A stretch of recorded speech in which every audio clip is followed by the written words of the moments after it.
भाऊ हा? कुठे हिंडायला? कोणाची आहे गाडी? काय नाही, मालकाची गाडी आहे, पण मी चलून बघावत म्हणलो, कारण माझा गाडी घेण्याचा विषय चालू आहे. अच्छा डिफेंडर नाही तर जी वॅगन घ्यावा ही काय मला पसंत नाही आली. बापरे.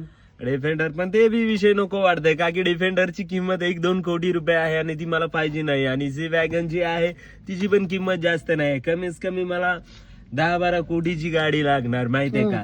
जर ती ठोकली बी ना, तिला काय झालं नाही पाहिजे. अच्छा आता मी रोल्स रॉयलचा विचार केलता, पण रोल्स रॉयलचा विषय असा आहे की आपल्या खेड्यापाड्यामध्ये ना ती ना वळत नाही. अच्छा वळत नाही. बजेट लय वाटतं आपलं. बजेटले.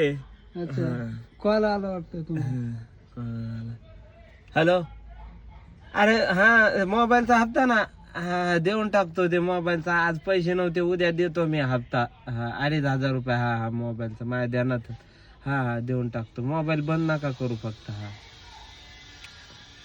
भाऊ आता कोटीच्या गप्पा करू. अरे खोटीच्या गप्पा, हे 2-2,500 रुपये लोक मागतात, मला ते चांगलं नाही वाटत, माहितीये का.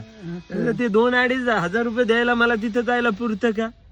फोन पे करून टाकायचं. अरे पण मला फोन पे खोलायला पण नाही पुरत. 2-2,500 रुपयाचं माझ्याकडून ट्रान्झॅक्शन नाही. माझे ट्रान्झॅक्शन 1 लाख, 2 लाख, 3 लाखाचं ट्रान्झॅक्शन होतं माझ्या अकाउंट वरून, माहित आहे का. मी 2-4 हजार रुपयाचं ट्रान्झॅक्शन इज नॉट फेअर. पण हप्त्यावर फोन घ्यायचाच नाही ना. अरे मी जर कॅश घेतला तर उद्या SBI ची माझ्या घरी हे पडल, रेट चौकशी लागेल ना. अच्छा लय पैसा आहे माझ्याजवळ. मग कोणती घ्यायची गाडी आता? डिफेंडर का मर्सिडीज? बघू, नाही तर मग मला तर वाटतं एक रिक्षा घ्यावात, आपलं वाटर ते परतूर चालू द्यावात. हे सगळ्यात बेस्ट आहे. पैसा पण येतो, गाडी काय करायची. हो बरोबर आहे. वाटर परतूर रिक्षा चालू.